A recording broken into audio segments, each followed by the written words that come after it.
கர்த்தருடைய பரிசுத்த நாமத்துக்கு ஸ்தோத்திரம். இன்றைய தினம் கூட ஆண்டவருடைய பாதத்தை குறித்து நாம் தியானிக்க போகிறோம்.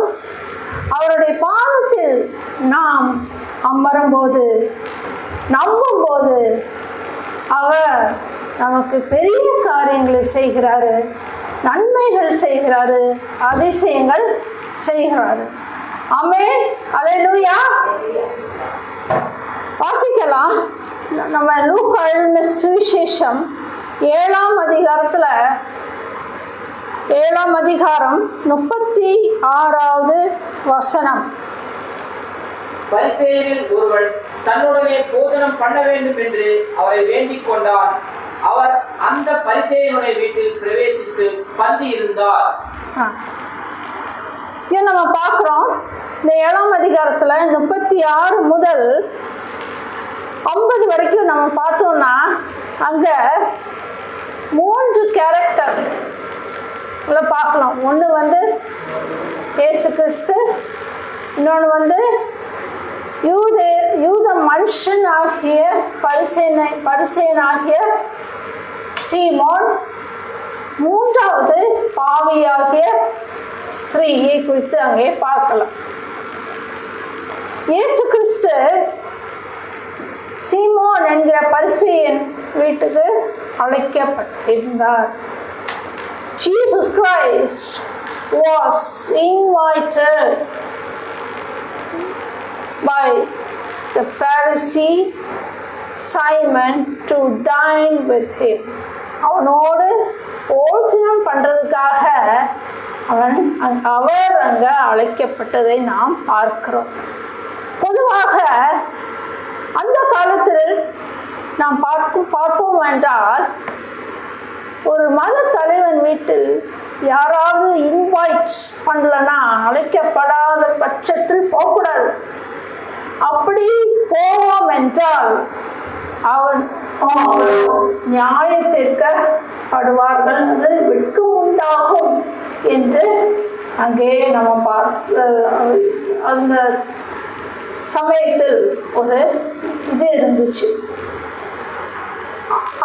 அதன்படியாக இயேசு அழைக்கப்பட்டார். இயேசு கிறிஸ்து போனாரு அவங்க வீட்டுல.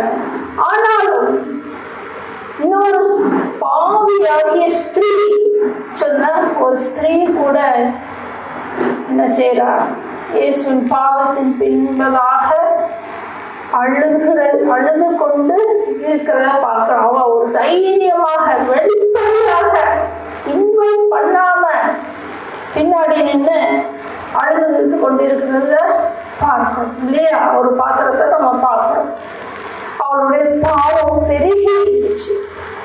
அவள் வாழ்ந்த இடத்துல, அந்த வீதியில, அந்த கிராமத்துல, இல்லை அந்த ஸ்ட்ரீட்ல உள்ளவங்க எல்லாருக்கும் தெரியும், இவா பாவியாகிய ஸ்திரீ என்று அவங்களுக்கு நன்கு அறிந்திருந்தார்கள். அவளுக்குள் பாவம் என்கிற ஒரு கடன் பாரம் இருந்தது. அதனால அவள் என்ன செய்றா, இயேசுவின் பாதத்தின் அருகே பின்னே என்று அழுது கொண்டிருந்தாள். அது மட்டும் இல்லை, அவள் வாழ்ந்த இடத்துல அவங்க மற்ற எல்லாம் என்ன நினைச்சாங்க, இவ பாவியாக ஸ்திரீ என்று பேசப்பட்டாங்க, பார்த்தாங்க. இது அவளுக்கு பாவியாகிய ஸ்திரீ என்று சொன்னது அவளுக்கு பிடிக்கவில்லை. வேண்டாம், நான் பாவியாக ஸ்திரீயாக இருக்க விரும்பல, நான் ஒரு நீதிமானாக மாறணும்னு சொல்லி விருப்பப்பட்டிருக்கலாம். அதனாலதான் தைரியமா வெளிப்படையாக வந்தான். ஏன் அவளுக்காக அந்த தைரியம், அந்த வெளிப்படையா அவ வந்தா அப்படின்னு பார்த்தோம்னா, இயேசப்பாவுடைய பாதம் மட்டும்தான் எனக்கு ரட்சிப்பை தரும் என்று விசுவாசித்திருந்தால், இயேசுவை காட்டு அவர் பெரிய அந்த பரிசேயனாகிய சீமோனை காட்டிலும் இவர் பெரியவர். சீமோன் எனக்கு விரோதமாக என்ன நினைச்சாலும் என்ன சொன்னாலும் பரவாயில்ல, எனக்கு யுத்தம் செய்யறதுக்கு யார் இருக்கா? போராடியாக இருக்கா, ஏசப்பா பார்த்து கொள்வாரு அப்படிங்கிற ஒரு தைரியம், ஒரு விசுவாசத்தோட அவர் போய் அவர் பாதத்துக்கு பின்னாக அழைத்து கொண்டிருந்ததை நாம் பார்க்கலாம், வாசிக்கலாம். வசனம் 38 லூக்கா 7:38. அவருடைய பாதங்களின் அருகே பின்னாக நின்று அழுது கொண்டு அவருடைய பாதங்களை தன் கண்ணீரினால் நனைத்து தன் தலைமறினால் துடைத்து அவருடைய பாதங்களை முத்தம் செய்து பரிமள தைலத்தை பூசினாள். முதலாவது பார்த்தோம்னா அவர் பாதம் அருகே தன் அழுது கொண்டு கண்ணீரால் அவர் பாதம் நனைந்தது என்று பார்க்கிறோம். இது எதை குறிக்கிறது அப்படி என்று நம்ம பார்த்தோம் என்றால், அவளுடைய கண்ணீர் அவர் பாதத்தில் மழை சாரல போல நனைஞ்சுதான், ஊற்றப்பட்டு நனைஞ்சுதான் அவளோட கண்ணீர். அவ்வளோ பாவம், அவ்வளோ மனஸ்தாபம் படுறா. அதாவது அவ பாதத்திலிருந்து மன்னிப்பு கேட்கிறான். மனதுக்குள்ளே அவள் என்ன செய்யற, மனஸ்தாபப்பட்டு மன்னிப்பு கேட்டு தன் பாவத்தை அறிக்கை செய்கிறாய் என்று நம்ம பார்க்கிறோம். அறிக்கை செய்கிறான், மனதுக்குள்ளாக இருந்து துக்கப்பட்டு என்ன செய்யறான், பாவத்துக்காக துக்கப்பட்டு அந்த பாவத்துக்கு அறிக்கை செய்து மனஸ்தாபப்பட்டு அவ அழுகிறான் இல்லையா. இப்ப இளையகுமாரனை பார்த்தீங்கன்னா வெளிப்படையாக அறிக்கை செய்யலாம். அப்பாட்ட பணத்துக்கு விரோதமாகவும் உமக்கு விரோதமாகவும் பாவம் செய்தன்னு வெளிப்படையாக அறிக்கை செய்யலாம். சகையை பார்த்தீங்கன்னா வெளிப்படையாக ஏசப்பாட்ட அறிக்கை செய்யலாம். நான் யார்கிட்டையாவது அநியாயமாய் வாங்கினான்டா 4 தனியா திரும்ப கொடுக்குறேன், 7க்கு அப்பா என்னுடைய பாதி ஆஸ்தியை கொடுக்குறேன்னு சொல்லி அறிக்கை செய்யலாம். மாதிரிதான் உண்மையான ரட்சிக்கப்பட வேண்டும்னா நம்முடைய அறிக்கை இருக்க வேண்டும், மனஸ்தாபப்பட வேண்டும். நம்முடைய இருதயம், நம்முடைய சிந்தை மாற வேண்டும். Change of mind, change of our heart. இதுதான் உண்மையான ரட்சிப்புக்கு அடையாளம். இதுதான் முதல் ஸ்டெப்பு. ரட்சிப்புக்கு முதல் ஸ்டெப்பு என்னது? நம்முடைய இருதயமும் சிந்தனையும் அறிக்கை செய்து நம்ம என்ன செய்யணும், மனஸ்தாபப்பட்டு மன்னிப்புக்காக ஜெபிக்கணும். இதான் முதல் ஸ்டெப். இதைத்தான் அந்த ஸ்திரீ செய்கிறாள். 2வது பார்த்தீங்கன்னா அவன் என்ன செய்கிறாள், தன் மயிர்னால அந்த பாதத்தை சிந்தன கண்ணீரெல்லாம் என்ன செய்யறா, துடைக்கிறார். இது எதை குறிக்கிறதுனா சுத்திகரிக்கப்படுகிறார். இருதயம் புதிய இருதயமாக மாறுகிறது. புதிய இருதயமாக மாறினது இல்லையா. சுத்திகரிப்பு என்னன்னா புதிய இருதயம், புதிய சிருஷ்டியாக மாறுகிறோம் இல்லையா. என்னுடைய வாழ்க்கையில கூட நான் இயேசுப்பா என்னை ரட்சித்தது ஒரு உபத்திரவத்தின் குகையில தான் என்னை ரட்சித்தாரு. நான் ஹாஸ்பிட்டல் படுக்கையில தான் இந்த கேன்சர் வியாதியில தடையில டியூமர், கண் பார்க்க முடியாது, மூஞ்செல்லாம் போனி, கண்ணெல்லாம் ஒரு கண் மூடி தான் பார்க்க முடியும். அப்படியே ஒரு பட்ட ஸ்டேஜில் தான் நான் அவரை நோக்கி கூப்பிட்டேன், ஓயாம நோக்கி கூப்பிட்டேன். கூப்பிடும் போது தான் அவர் என்ன ரட்சித்தாரு. கேட்டேன், பாவத்தெல்லாம் மன்னிங்க, ரத்தத்தால் கழுவுங்க அப்படின்னு சொல்லி மன்னிக்கும் போது என்னுடைய இருதயம் பார்த்தீங்கன்னா, நான் இது ஒரு சாட்சியை சொல்றேன், இருதயம் பார்த்தீங்கன்னா அவ்வளவு பரிசுத்தமாய் சுத்திகரிக்கப்பட்ட இருதயமாக நான் உணர்ந்தேன். அவ்வளவு புதிய இருதயமாக, அதாவது பரிசுத்த இருதயமாக இருந்ததை உணர்ந்தேன்.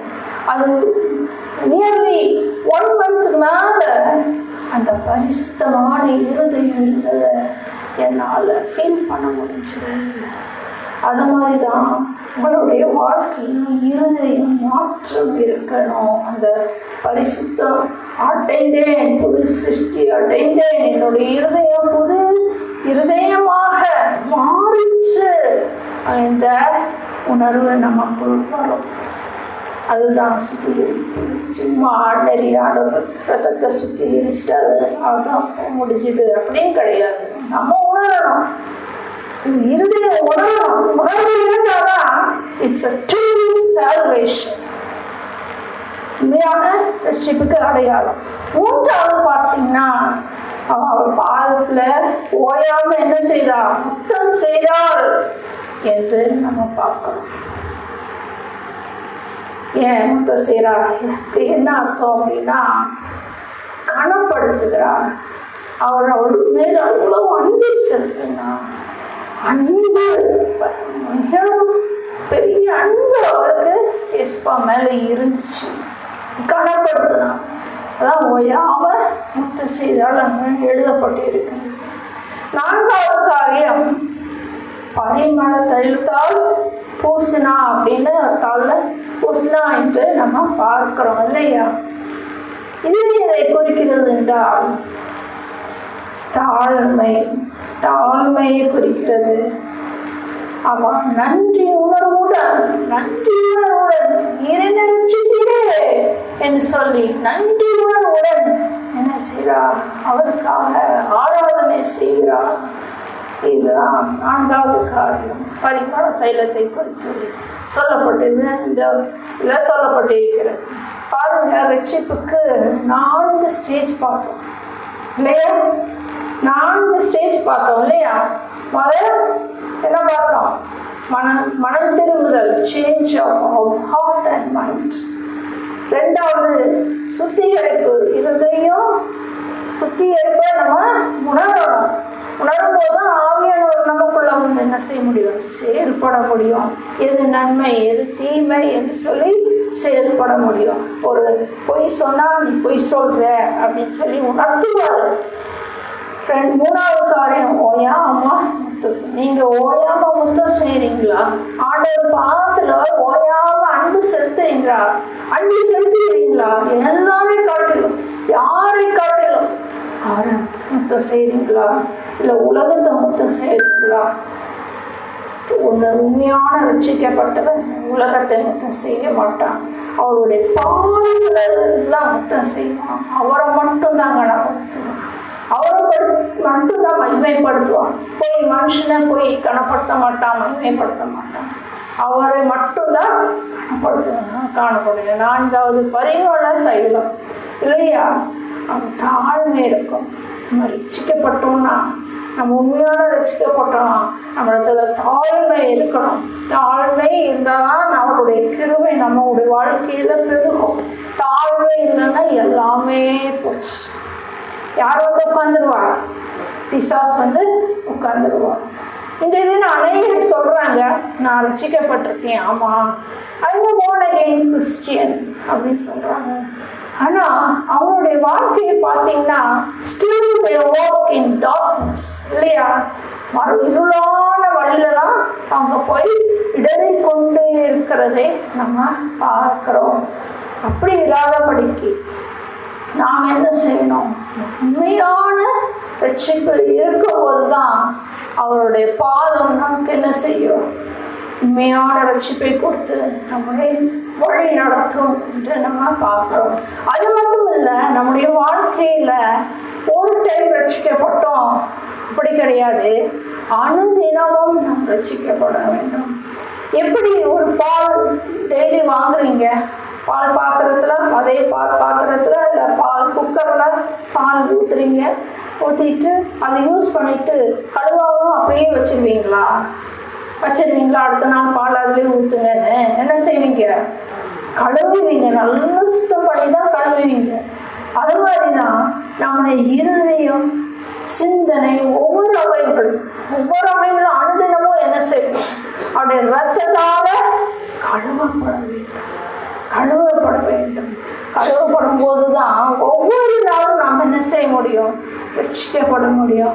அப்போதுதான் அந்த ரட்சிப்புல நம்ம நினைச்சு நிற்க முடியும். ஆமென், அல்லேலூயா.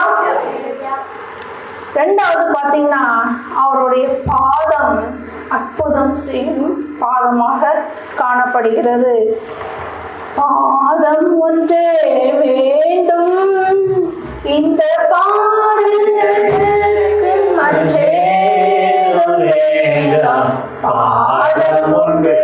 வேண்டும் இல்லையா? அவருடைய பாதம் இல்லையா? இயேசு பாதம் எனக்கு போதும் இல்லையா? ரெண்டாவது அவருடைய பாதம் அற்புதம் செய்கிற பாதம் என்று நம்ம பார்க்கிறோம். இயேசு கிறிஸ்து நமக்கு இயற்கைக்கு அப்பாற்பட்ட அற்புதங்களை செய்கிறவராக இருக்கிறார். அவர் அற்புதங்களின் தேவனாக இருக்கிறார். உங்களுடைய வாழ்க்கையில் அவர் எனக்கு அற்புதம் செய்கிற தேவனா இருக்கிறார் என்று விசுவாசிக்கிறீங்களா? எத்தனை பேர் விசுவாசிக்கிறீங்க? இந்த ஆன்லைன்ல பாக்குறவங்க, நீங்க விசுவாசிக்கிறீங்களா? அவர் என்னுடைய வாழ்க்கையில் அற்புதம் செய்வார், இயற்கைக்கு அப்பாற்பட்ட விதத்தில் எனக்கு அற்புதம் செய்வார் என்று விசுவாசிக்க வேண்டும்.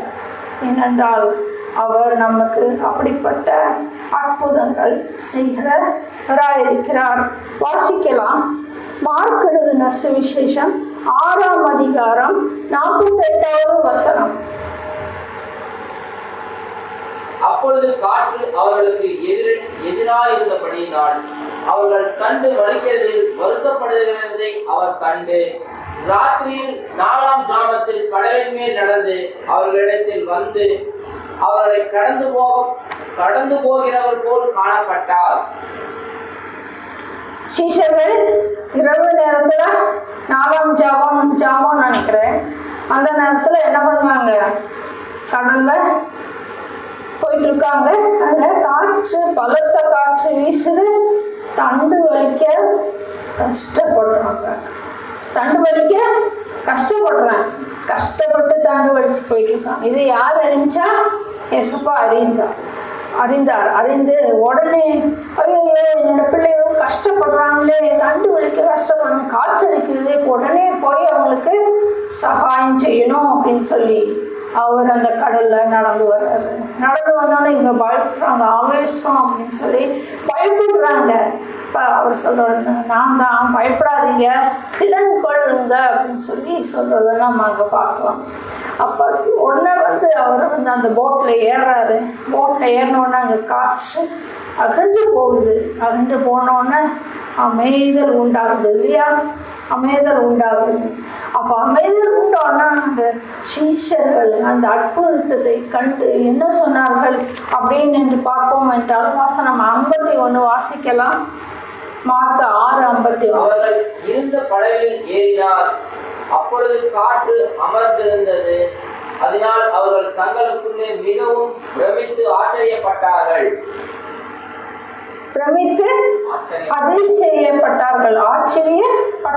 என்று அவங்களுக்கே அது ஒரு ஆச்சரியமாக காணப்பட்டது இல்லையா? சீஷர்களுக்கு அது பாடுபட்ட ஒரு அற்புதமாக, அதிசயமாக, ஆச்சரியமாக அவருக்கு இருந்ததாக நாம் பார்க்கிறோம் இல்லையா? இதுதான் கானானிய ஸ்திரீ. மத்தேயு 15ஆம் அதிகாரத்துல நம்ம பார்க்கிறோம். கானானிய ஸ்திரீயை பற்றி நம்ம அங்கே எழுதப்பட்டு இருக்கிறது. தாவீதின் குமாரனே எனக்கு இறங்கும் என்று சொல்லி ஓடி வரா. ஏன்னா அவளுடைய மகள் கொடிய வேதனையினால பிசாசின் பிடியில் கஷ்டப்பட்டு கொண்டு இருந்தார். ஒன்று அங்கே ஏசப்பா என்ன சொல்றாரு? பிள்ளைகள் திருப்தி அடையட்டும், அப்புறம் தான் உங்களுக்கு அப்படின்னு சொல்றாரு. உடனே அவன் என்ன சொல்றான்? இந்த பிள்ளைகள் சாப்பிட்றது கூட அந்த டேபிள் கீழே வருமே, அந்த துணிக்கெல்லாம் நாய்க்குட்டிகள் சாப்பிடுமே அப்படின்னா ஆண்டவர் சொல்றாரு, நாய்க்குட்டிகளுக்கு போடுவது நல்லது இல்லைன்னு. ஆனாலும் அவன் என்ன சொல்றான்? மெய்தான் ஆண்டவரே, ஆனாலும் பிள்ளைகள் சாப்பிட்ற அந்த துணிக்கெல்லாம் நாய்க்குட்டிகள் சாப்பிடுமே அப்படின்னு. ஸ்திரீயே உங்க விசுவாசம் பெரிது அப்படின்னு சொல்லி வாசிக்கலாம். 15:30. அப்பொழுது சப்பானிகள், குருடர், ஊமையர், ஊனர் முதலிய அதுக்கு முன்னாடி உள்ள வசனம் ஸ்திரீயே உன் விசுவாசம் பெரிது, நீ விரும்புகிற ஆறும் கடவுள் என்றார். மகள் ஆரோக்கியம். அந்த நிமிஷத்துல அந்த மகள் என்னாச்சா ஆரோக்கியம் அடைந்தாள். அவர் அந்த மகளை போய் தொடல, போய் அவளை தோட்டல, அந்த பிசாச போய் தொடத்தல. நான் அந்த வார்த்தை ஒரு செகண்ட்ல, only just a second இல்லையா, அந்த செகண்ட்ல இது எவ்வளோ பெரிய அற்புதம் இல்லையா. பிசாசு ஒரு செகண்ட்ல போச்சுன்னா இது எட்டிக்கு அப்பாற்பட்டதான அற்புதத்தை தேவன் செய்கிறாரு. ஏன் உங்களுடைய வாழ்க்கையில செய்ய மாட்டாரா? ஏன் உங்களுடைய போட்ல யார் இருக்கா? உங்க போட்ல யார் இருக்கா? ஏசப்பா இருக்கிறாரா இல்ல வேற யாராவது இருக்காங்களா? இந்த போட்ல இருக்கும்போது யார் இருப்பா? உங்க போட்ல ஏசப்பா இருந்தா நீங்க எதுக்கு கவலைப்படணும் இல்லையா? மனுஷிகள் தான் இல்லையா கவலை வரும். ஆனாலும் தேவன் நம்மளை கைவிட மாட்டார் இல்லையா. என்னுடைய வாழ்க்கையில கூட 2017ஆம் ஆண்டு டயாலிசிஸ் போயிட்டு இருந்தேன். 2 கிட்னியும் போயிடுச்சு. நான் வீட்டிலேயே பெருந்தோடனே டயாலிசிஸ் போயிட்டு இருக்கும்போது திடீர்னு ஒரு நாள் அந்த ட்ரெயின் பேக் வந்து சரியா ட்ரெயின் ஆகலை. உள்ளே போன லிக்விட் 4 மணி நேரம் கழிச்சு வெளியே வரணும், வெளியே வரலை. என்னுடைய வயதெல்லாம் பிளாக் ஆகிடுச்சு, பெருமையிடுச்சு. ஒன்றும் முடியாமல் இருந்த நேரத்தில் மறுபடியும் ஹாஸ்பிட்டலில் போய் அட்மிட் ஆனோன்னு எக்ஸ்ரேலாம் எடுத்து பார்த்துட்டு டாக்டர் சொன்ன வார்த்தை, நீ லேப்ரோஸ்கோப்பி போட்டு ஓட்டை போட்டு லேப்ரோஸ்கோப்பி போட்டு தான் அந்த டியூப் விலகி இருக்கும் போல, அதனால் விலகிற டியூபை சரி செய்யணும்னு சொன்னாங்க. ஏற்கனவே வயிற்றுலேயே ஒரு ஓட்டை இருக்குது. இந்த பெரிட்டோனியல் டயாலிசிஸ் பண்ணுறதுக்கு ஒரு டியூப் போட்டிருந்தாங்க. இப்போ இன்னும் ஓட்டையா அப்படின்னு யோசித்தேன். அப்படின்னு சொல்லிட்டு இருந்தாங்க. 2 நாளாக எக்ஸ்ரே எடுத்தாங்க. என்னெல்லாம் புரண்டு இப்படி படலாம் படுக்க வச்சாங்க. எதுவுமே சொல்யூஷன் கிடைக்கல. நான் துதிக்க ஆரம்பித்தேன். என் மனதுக்குள்ள அந்நிய பாஷை சொல்ல ஆரம்பித்தேன். துதித்து என் வாயை நிறுத்தாமல் துதிக்க ஆரம்பித்தேன். அந்நிய பாஷை சொல்ல ஆரம்பித்தேன். 1 நாள் அப்படியே சொல்லி ஒரு மத்தியான வேளையில் பார்த்தீங்கன்னா இந்த ட்ரெயின் பேக் ஃபுல்லாக அது வெளியே வர வரைக்கும் ஃபுல்லாக ட்ரெயின் ஆச்சு. உள்ள ப்ரோட்டீனோட சேர்ந்து வந்துச்சு. அப்போ ட்ரெயின் பேக் சரியாக ட்ரெயின் ஆகாத காரணம் அந்த ப்ரோட்டீன் வந்து தடை செஞ்சனால தான் இந்த ட்ரெயின் பேக்கு. டாக்டர் என்ன சொன்னார், எனக்கு லேப்ரோஸ்கோப்பி போட்டு ஓட்டை போட்டு தான் இருக்கணும். ஆனால் என் ஏசப்பா இயற்கைக்கு அப்பாற்பட்ட அதிசயமாக அதை என்ன செய்தார், ட்ரெயினாக திரும்பி செய்தார். அது மாதிரி தான் நீங்கள் விசுவாசிக்கிறீங்களா? அவருடைய வார்த்தை விசுவாசிக்கிறீங்களா? ஆமையை பார்த்து கொண்டு இருக்கிற ஒவ்வொருவரும் இந்த வார்த்தையை விசுவாசிங்க. அவருடைய வார்த்தையை விசுவாசிக்கும் போது ஒரு செகண்ட்ல உங்களுடைய வாழ்க்கையில அற்புதம் நடக்கும். ஆமென். விசுவாசிக்கும் போதுதான் நடக்கும். விசுவாசிக்கம் இல்லை யோசப்பான செய்வார் அப்படின்னு சொல்லி உதட்டளவுல நம்ம சொன்னோம்னா நடக்காது. விசுவாசிக்கும் போதுதான் அந்த காரியங்கள் எல்லாம் நடக்கும். 3வது காரியம் பார்த்தீங்கன்னா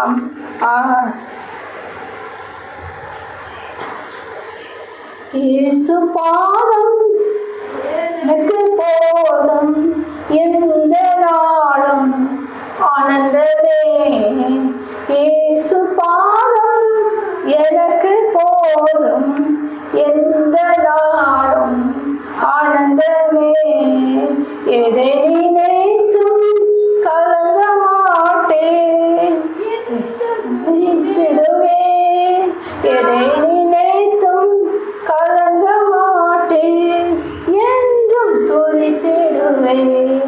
இயேசு பாதம் எனக்கு போதும் இந்த நாளும் ஆனந்தமே.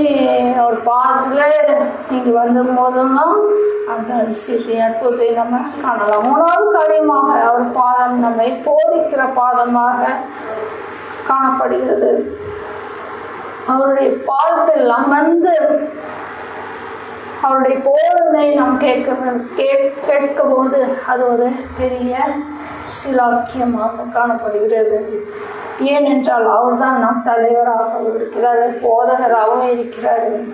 அவருடைய வார்த்தையை நாம் பாதத்தில் அமர்ந்து கேட்பது ஒரு பெரிய பாக்கியமாக இருக்கிறது. மத்தேயு எழுதின சுவிசேஷம் 11ஆம் அதிகாரம் 29வது வசனம் வாசிக்கலாம்.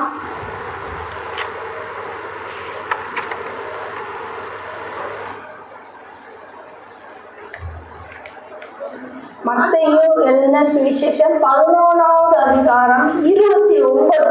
நான் சாந்தமும் மனத்தாழ்மையுமாய் இருக்கிறேன். என் நுகத்தை உங்கள் மேல் ஏற்றுக்கொண்டு என்னிடத்தில் கற்றுக்கொள்ளுங்கள். அப்பொழுது உங்கள் ஆத்துமாக்களுக்கு இளைப்பாறுதல் கிடைக்கும் இல்லையா? என் நுகத்தை உங்கள் மேல் ஏற்றுக்கொண்டு என்று அங்கே சொல்லப்பட்டிருக்கிறது. இது எதை குறிக்கிறது என்றால், அவர் போதகம் பார்த்தீங்கன்னா கடினமாக இருக்கலாம், லெகுவாக இருக்கலாம், குத்தப்பட்ட போதகமாக இருக்கலாம். எந்த போதகமாக இருந்தாலும் உண்மையால் நம்ம ரட்சிக்கப்பட்டோமானால் அதை நாம் முறுமுறுக்காமல் ஏற்றுக்கொண்டு அதை கீழ்ப்படிந்து நாம் வழி நடக்க முடியும். ஆமென். அல்லேலூயா. சபையில் பார்த்தீங்கன்னா பாஸ்டர் ஏதாவது பாஸ்டருக்கு தெரியாது, ஊழியக்காரங்களுக்கு தெரியாது என்ன சொல்கிறாங்கன்னு. ஆனால் ஆவியானவர் ஏவப்பட்டு அவங்க சொல்லுவாங்க. ஆனால் அது குத்தப்படும் சிலவங்களுக்கு. அது மாதிரி நம்ம சிலவங்களுக்கு வசனம் அனுப்புவோம், ஸ்டேட்டஸில் போடுவோம், அது அவங்களுக்கு குத்தப்படும். குத்தப்பட்ட வசனம் அவங்களுக்கு குத்தப்பட்டுன்னா நம்மளா காரணம் கிடையவே கிடையாது. அது ஆவியானவர் உங்களுக்கு திருத்துறதுக்காக என்ன செய்யறாரு? குத்தப்படுகிறது.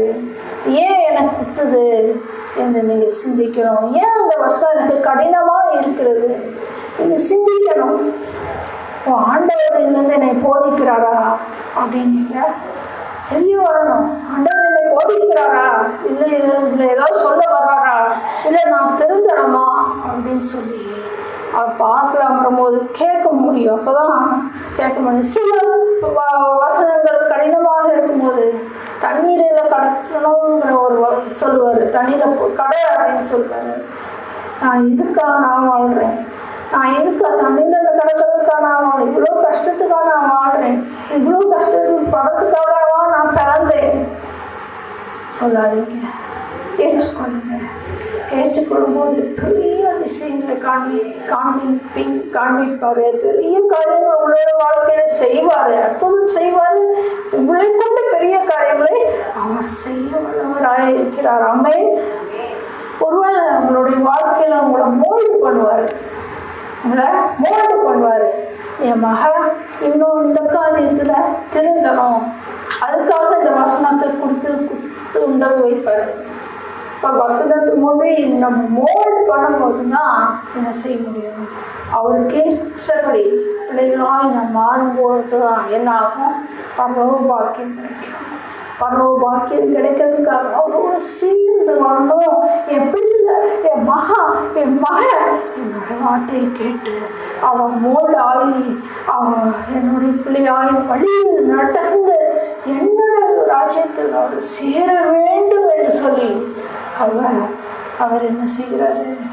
வசனத்தை கொடுத்து எப்படியாவது திருந்த மாட்டாங்க. இறைமையா ஈஸ்வரியா எல்லாம் பார்த்தீங்கன்னா ஜனங்களுக்கு அனுப்புவாங்க தீர்க்கதரிசி. ஆனால் நாங்கள் திருந்தவே மாட்டோங்கிற வார்த்தை நம்ம அப்படி இராதபடிக்கு இது கடைசி காலமாக இருக்கிறது. எந்த வசனம் ஆண்டவங்களுக்கு சொல்கிறாரோ அதனுடைய உடனே நாம் கீழ்ப்படிந்து அதன்படி நாம் நடக்கும்போது தேவன் நம்மளையும் மோல்ட் பண்ணி கரெக்டாக அவருடைய வருகைக்கு ஆயத்தப்படுத்துகிற தேவனாக இருக்கிறார். ரெண்டாவது இளைப்பாறுதல், அப்பொழுது உங்களுக்கு இளைப்பாறுதல் கிடைக்கும் என்று சொல்லப்பட்டிருக்கிறது இல்லையா? இது எதை குறிக்கிறது என்றால் சமாதானத்தை குறிக்கிறது. இளைப்பாறுதல் ஆறுதலை குறிக்கிறது. அதாவது நம்ம உண்மையாக ரட்சிக்கப்பட்டு இருந்தோம் என்றால் எந்த சூழ்நிலை, கடினமான சூழ்நிலை, கஷ்டமான பாதையிலும் அந்த சமாதானம் நமக்குள் இருக்கும். அதனால சமாதானம் நம்மளை விட்டு அகன்று போகாது. அவருடைய சமாதானம் நமக்குள்ள இருக்கும். இவ்வளோ கஷ்டம் வந்தாலும், இவ்வளோ பாடுகள் வந்தாலும் அவருடைய சமாதானம் நமக்குள் இருக்கிறத நம்மளால அறிய முடியும். ஆமே. எத்தனை பேர் இதை அனுபவிச்சிருக்கீங்க? ஆமே. எல்லாரும் அனுபவிச்சிருக்கீங்க. ஆமே இல்லையா? இன்னொன்னு, அது ஒரு பூமியில நமக்கு ஒரு இளைப்பாறுதல். அதே போலதான் பரலோகத்திலே நமக்கு என்னது, நித்தியமா என்ன செய்ய முடியும்? அவரோட இளைப்பாறி அவரோட வாழ முடிய கிருபை நமக்கு பாக்கியம் கிடைக்கிறது. ஆமென். அல்லேலூயா. பவுல் அப்போஸ்தலன் நம்ம பார்ப்போம் என்றால் அவன் கமாலியேல் பாதத்தில் அமர்ந்து அவன் கற்றுக்கொள்கிற பாக்கியம் அவனுக்கு கிடைத்தது. இன்றைக்கு நமக்கு எல்லாருக்கும் இயேசுவோடைய பாதத்தில் அமர்ந்து அவருடைய பாதத்தில் சொல்றதெல்லாம் கற்றுக்கொள்றதுக்கு நமக்கு பாக்கியம் கிடைச்சிருக்கு. எத்தனை பேர் அதை யூஸ் பண்றீங்க, பிரயோஜனப்படுத்துறீங்க? இல்ல வசனம் படிக்கிறீங்க, டெய்லி பைபிள் வாசிக்கிறீங்க, ஏனோ தான் வாசிக்கிறீங்களா? சரி, கடமைக்காக வாசிக்கிறீங்களா? வாசிக்கணுமே, பாஸ்டர் இந்த வசனத்தை மனப்பாடம் பண்ண சொல்லிட்டாரு, போய் சொல்லணுமே, ஏதோ விருப்பம் இல்லாம படிச்சு போய் சொல்ல வரீங்களா? அப்படி இருக்கக்கூடாது. நேசிக்கணும், இந்த வசனத்தை நேசிக்கணும். அவரை நீங்க நேசிச்சாதான் அந்த வசனத்தை படிக்க முடியும். ஆமென். நேசிச்சாதான் அந்த வசனத்தை நீங்க படிக்கும் போது அவர் உங்களுக்கு ஒவ்வொரு ரகசியங்களை வெளிப்படுத்துவார். ஆமென். ஆமென். அல்லேலூயா. கரெக்ட் தானா? நேசிச்சு வாசிக்கணும். நேசிக்காம ஏதோ ஒரு 4 சாப்டர் வாசிச்சுட்டு போயிட்டு இருக்கேன், கடமை முடிஞ்சுன்னா அது நத்திங். அது அங்கீகரிக்கப்படாத ஒரு காரியமா இருக்குது. நேசிச்சு வாசிக்கும் போது அவர் உங்களோட பேசுவார், அருமையா பேசுவார், அன்பா பேசுவார். அந்த வசனம் உங்களுக்கு தொடரும்போது உங்களுடைய இருதயம் பூரிப்பா இருந்து மகிழ்ச்சி அடையும். ஆமென்.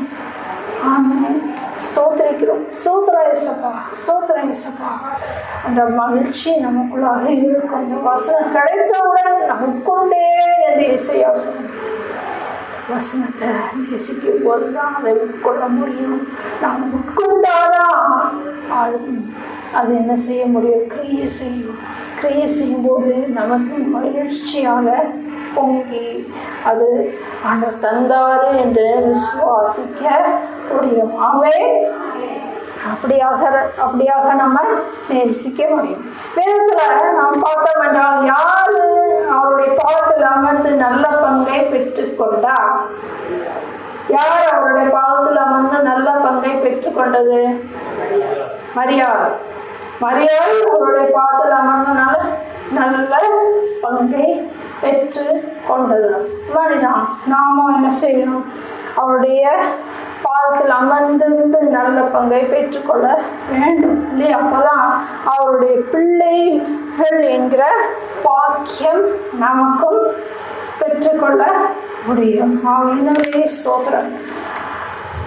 இரவும் பகலும் வேத வசனம் தியானம் செய்கின்றேன் நான், தியானம் செய்கின்றேன் நான். இயேசு பாதம் எனக்கு போதும், எந்த நாளும் ஆனந்தமே. என்னை விட்டு எடுபடாத, என்னை விட்டு எடுபடாத நல்ல பங்கு இது எனக்கு, நல்ல பங்கு இது. இயேசு பாதம் எனக்கு போதும், எந்த நாளும் ஆனந்தமே. அந்த பாவி தாயாகிய ஸ்திரீ அவர் பாதத்துல வந்தோடனே ரட்சிப்பை பெற்றாள் இல்லையா? ஏன் அவர் பாதத்துல வந்து விழுந்தா? ஏன் அநேகர் அவருடைய பாதத்துல வியாதியஸ்தர்கள் எல்லாம் கொண்டு வந்து போட்டாங்க? வியாதி இருந்து விடுதலையாகுது ஏன் போட்டாங்க? ஏன் அவர் பாதத்துல போட்டாங்க? ஏன் அவர் பாதத்துல அமர்ந்து தியானிக்கும் போது நமக்கு அவருடைய ரகசியங்கள் எல்லாரையும்படி பாக்கியம் கிடைக்கும்? மரியாள் அவருடைய பாதத்துல ஏன் அமர்ந்தா? நல்ல பங்கு ஏன் பெற்றா? எல்லாரும் அறிந்திருந்தாங்க அவருடைய பாதம் எப்படிப்பட்ட பாதம் என்று அறிந்ததுதான் போக முடிஞ்சு. இன்னைக்கு அந்த பாதத்தை நீங்களும் அறிந்து கொள்ள வேண்டும். அவருடைய பாதம் எப்படிப்பட்ட ஒரு பாதம் என்றால் வாசிக்கலாம். ரெவலேஷன் வெளிப்படுத்தின சுவிசேஷம் 2ஆம் அதிகாரம் 18வது வசனம். தியத்திரா சபையின் தூதனுக்கு நீ எழுத வேண்டியதாவது என்னவெனில், அக்கினி ஜுவாலை போன்ற கண்களும் பிரகாசமான வெண்கலம் போன்ற பாதங்களும் உள்ள தேவகுமாரன் சொல்லுகிறதாவது. போதும். அவருடைய பாதம் பிரகாசமான வெண்கலம் போன்ற பாதங்கள் என்று சொல்லப்பட்டிருக்கிறது. தானியேல் 10ஆம் அதிகாரம் 6வது வசனம் என்ன சொல்கிறது என்றால், அவருடைய கால்களும் துலக்கப்பட்ட வெண்கல நிறம் போலவும் இருக்கிறது என்று நாம் வாசிக்கலாம். பாருங்க, அவருடைய கால்கள் எப்படிப்பட்ட கால்களாம்? வெண்கல போல பிரகாசமான ஒரு கால்கள், துலக்கப்பட்ட கால்கள், அதாவது களிம்பு எல்லாம் நீக்கப்பட்டு தூசி எல்லாம் நீக்கப்பட்டு பரிசுத்தமான கால்கள், பரிசுத்தமான கால்கள். அந்த கால்கள் நம்பி தான் அவங்க போனாங்க. 2வது பார்த்தீங்கன்னா, அவருடைய கால்கள் பிரகாசமுள்ள கால்கள். பிரகாசமுள்ள வெண்கலம் பார்த்தீங்கன்னா அந்த நல்லா பாலிஷ் பண்ணி அப்படி இருக்கும்போது அது என்ன ஆகும்? அந்த பிரகாசிக்கும். நம்ம எப்படி அதில் பார்க்கும்போது நம்ம ஃபேஸ் கூட பார்க்கலாம். அதே போலதான் இதுவும் ஒரு நல்ல பிரகாசமான கால்கள். அவர் பார்த்து நம்ம போகும்போது நாமும் என்ன செய்ய முடியும்? நம்முடைய வாழ்க்கையில பிரகாசிக்க முடிகிறது. 3வது காரியம், அவருடைய பாதங்கள் ஸ்ட்ராங். வெண்கலம் ஸ்ட்ராங்காக தானே இருக்கும், உடையுமா? ஈஸியாக உடையாது, ரொம்ப ஸ்ட்ராங். அது மாதிரி தான் அவருடைய பாதங்கள் என்னது? ஸ்ட்ராங்கான பாதம். அந்த ஸ்ட்ராங்கான பாதத்தை நம்ம பற்றி கொண்டோம் என்றால் எதுவுமே நம்மளை அசைக்க முடியாது, எதுவுமே அசைக்க முடியாது. நீதிமான்கள் சிங்கத்தை போல தைரியமாயிருப்பார்கள் இல்லையா? அசைக்கப்படுவதில்லையே, நாமும் அசைக்கப்படுவதில்லையே, கர்த்தருக்குள் நாம் இருப்பதால் என்று பார்க்கிறோம் இல்லையா? எப்ப அசைக்க முடியாது? பாதத்தை நாம் பற்றி கொள்ள இருக்கும் போதுதான் அசைக்க முடியாது. அங்கே அது மட்டும் இல்ல, அவருடைய பாதம் என்னது? ஆணி அடிக்கப்பட்ட பாதம். எல்லாரும் வெளியே வந்துச்சு இல்லையா? நமக்காக, யாருக்காக? அவருக்காக அடிக்கப்பட்டாரா? இல்லை, நமக்காக. நம்மளுடைய தூசி கழிந்து எல்லாம் மாறி நாம் அவரை போல பரிசுத்தமாக வாழணுங்கிறதுக்காக தான் என்ன செஞ்சாரு? அடிக்கப்பட்டாரு. அந்த அடிக்கப்பட்ட தூய கால்கள், பரிசுத்த கால்கள். ஓயாம நீங்க முத்தம் செய்வீங்களா? ஓயாம அவரை பற்றி கொள்வீங்களா? அப்படிப்பட்ட பாக்கியங்கள் நீங்க பெற்றுக்கொள்ள தேவன் ஒவ்வொருவருக்கும் கிருபை செய்வாராங்க. செபிப்போமா? ஆமென்.